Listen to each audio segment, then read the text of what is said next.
This week we're doing 5 cars under 10 grand that are more fun than a Lamborghini, because Lamborghini may be fun, but it's 30 times the money, and it definitely isn't 30 times the fun.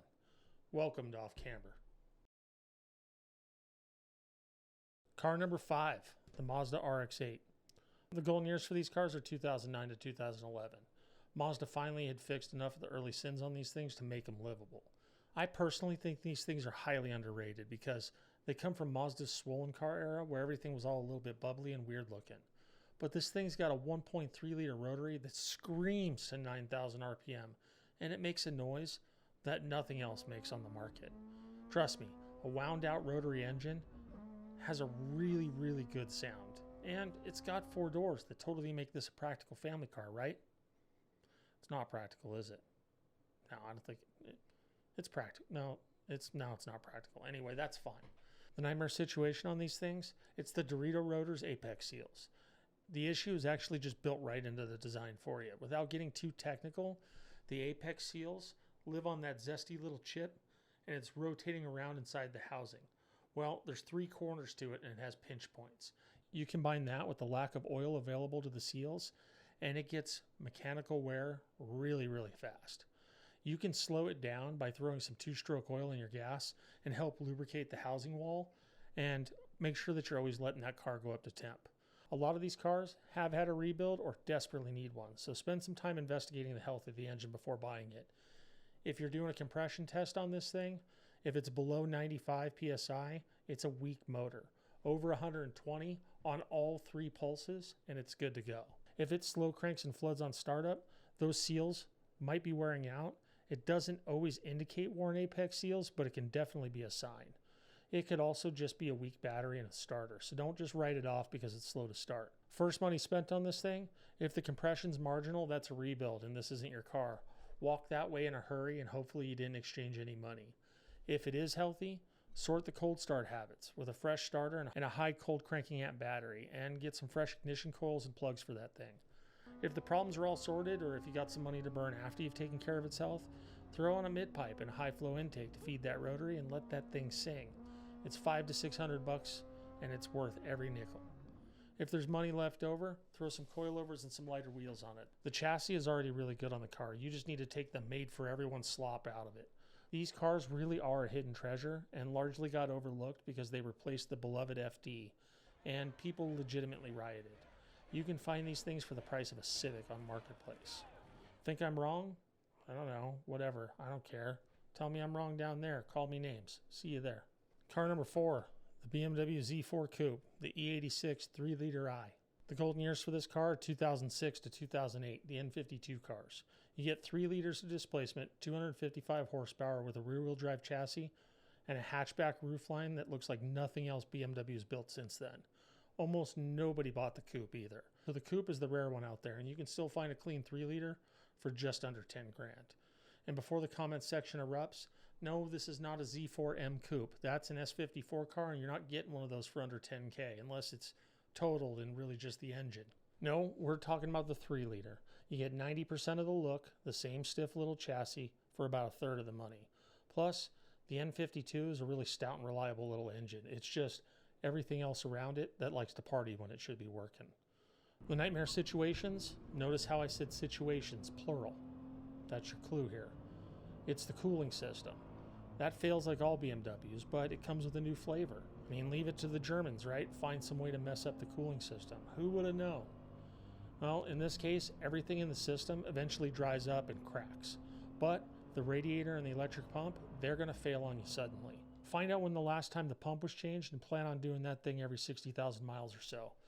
And get a radiator with aluminum end tanks on it. There is no good reason to keep putting crap back in it because that's what it came with stock. And it's not so much a nightmare as it is a series of bad choices, but take a look at it and see if some weird old psychopath has been replacing the tires all this time with more run flats. If they're on the car, get rid of them.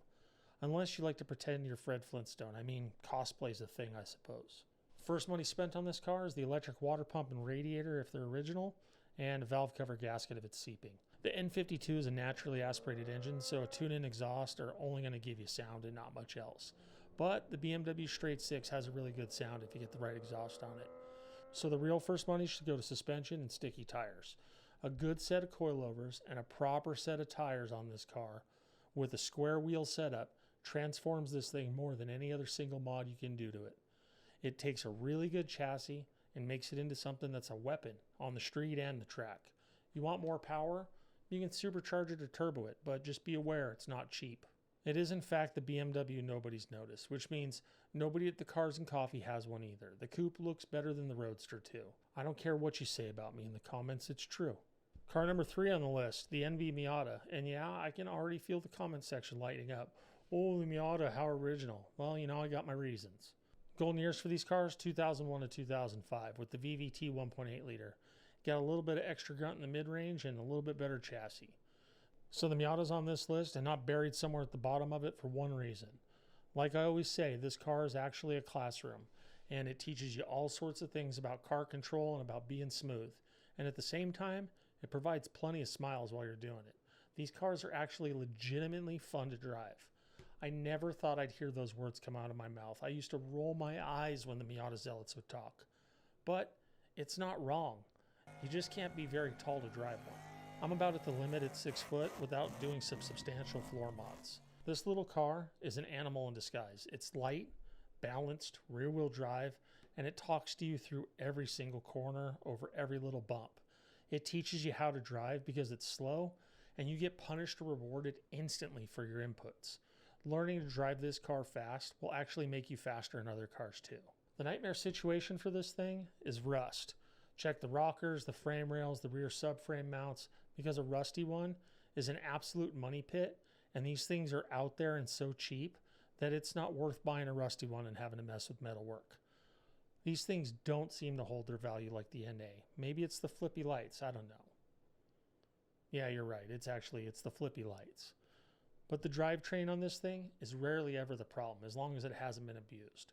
The body is what kills these things. Japanese cars and rust proofing seem to be like a mutually exclusive thing. The first money spent on this car should be on fresh fluids, timing service, and a soft top if some marketplace hero let this thing sit on the side of his house and rot. The ironic thing is you can actually find a good top on marketplace because some marketplace hero let it sit on the side of his house and rot. If not, you can buy one new. But feel is the whole assignment at this price. Big power is not. Suspension, wheels, tires is where this money belongs. You put coilovers and a lightweight wheel onto this thing, and you turn an already really good chassis into something that'll really get down. There are plenty of other suspension mods out there to stiffen up the chassis, but you don't need to do everything at once. Find your sweet spot, learn the car with minimal mods first. Everyone's got their preferences on how they like these things to handle, and we definitely don't kink shame around here. Whatever's left goes towards the track day entry fee. It's money well spent. This car is the most race production car in the world for a reason. Spec Miata grids are full because the thing is that good and it's that cheap to run. Nobody's embarrassed to show up in one of these things. Tell me which type of person you are down there in the comments. The person who already gets how good these Miatas are, or the person that's about to type, but it's slow. Car number 2 on the list is the Porsche Boxster, the 986. Golden years for these cars is 03 to 04, and do yourself a favor and try and find an S. It has the 3.2 liter. Why the 03 and 04? Well, that's when they got the facelift and all the bugs have been pretty much worked out of the early cars. Plus, you get cup holders for your Big Gulp or Slurpee. Now I'm going to say something that might be controversial or it might not be, I don't know. This car is mid-engined, and it is an absolutely better car than a 911. Yeah, I said it out loud. The handling on these things is a lot better than the 911s, and it's way better behaved in the corners. Porsche knows this too, and it's why they nerfed the cars and will never really let them compete with the 911s. You can get that non-S car all day long for under 10 grand, and the S's are out there for under 10 too, but you're going to have to hunt for those ones a little bit more.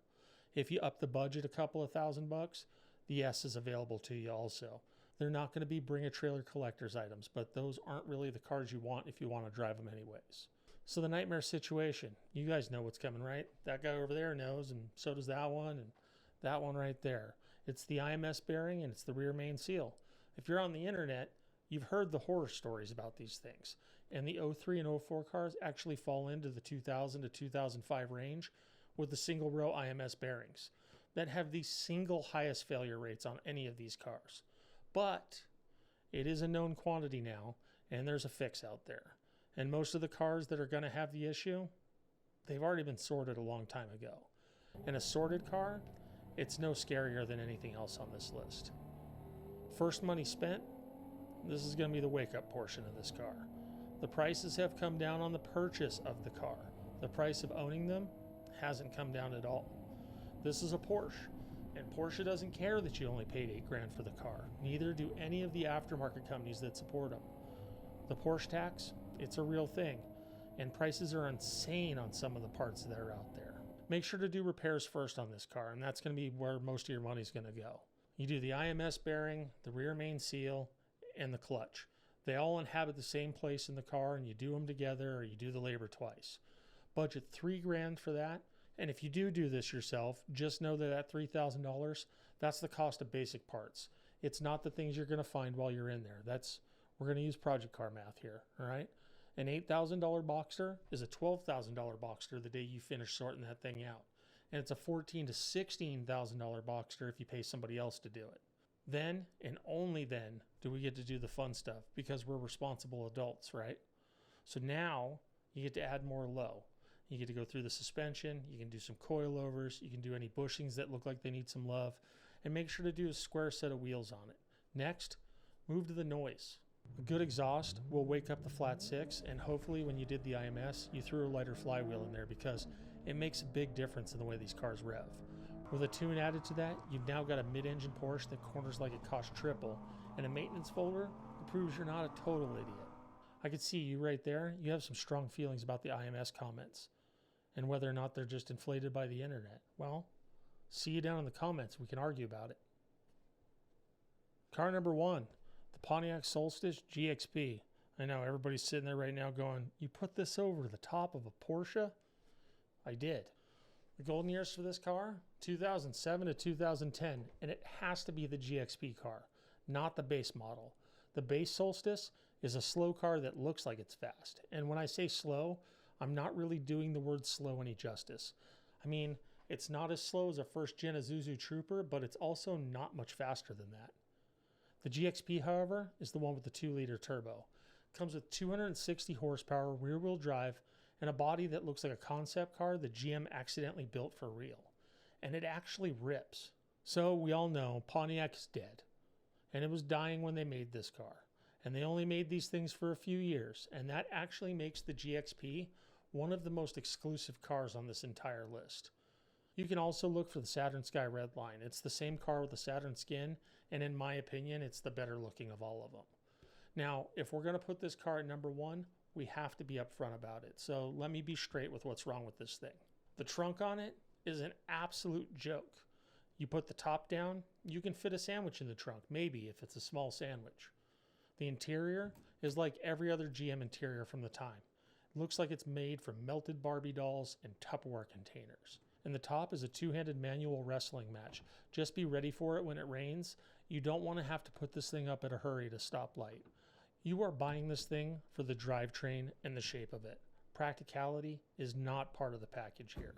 And this is a very good looking convertible with some performance to back it up. So it's kind of justified in its inconvenience. And at the time, you could actually get a performance upgrade from the factory that was under warranty. It was just a tune, but it upped it to 290 horsepower and 340 pound-feet of torque with a warranty. Yeah. And that was if you got the manual transmission cars. If you got an automatic car in this thing, I don't know what to tell you. You made mistakes from the beginning. The nightmare situation on this car is the timing chain, and it is a multi-tiered problem. It has plastic timing chain guides, the tensioners go bad, and then the chain stretches, pretty much in that order. The upside, I suppose, is that it'll make a racket on cold start to let you know it's about to become a coffee table. The first money spent on this car is the timing chain and tensioner if there's any signs of rattle at all. Get it fixed or you'll be looking for a good L&F or K-swapping the thing. A $400 tune wakes this thing up like you swapped a bigger turbo on it. Open up the exhaust and get rid of that back pressure and it makes even more power. You'll spend less to feel more than anything else on this list. Then obviously we're going to add some more low and some wheels. Everyone forgot that Pontiac made this car, and that's your advantage, right? Nobody's going to bid against you on the convertibles, and nobody at the track probably has one of these things. But people have noticed the Coupe for some reason, and that's weird because that's a funky looking car. And the price of those things is actually going up. My opinion is the Vert's the better looking car. The Pontiac's and the Saturn looks way better than both of them. Think I'm completely wrong about all this? What would you have put at number 1? Tell us down there. A Solstice GXP is a turbocharged roadster with rear-wheel drive and a top that opens into the great wide open. And it's under $10,000. That Lamborghini experience that everybody's talking about isn't in the badge. It's actually in the sensation of driving the thing. And it's why the Miata's such a success, and everyone looks so fondly back on British roadsters that arguably never ran right if they ran at all. It's the feeling you get when you're driving these things. And you just found that experience on Facebook Marketplace for under $10,000. You're welcome. So if you like this episode, make sure to go ahead and like, comment, subscribe. We do an episode here every week. If you want to help support the channel, check out this QR code right here. We've got hats, t-shirts, stickers to put on stuff. Want to get into the conversation a little bit more than we can in the comments? Head over to our free Discord server and join in the conversation there. It's free to join, and we don't judge you too much. Anyway, thanks for coming. I hope you enjoyed your time here, and I'll see you next time on Off Camera.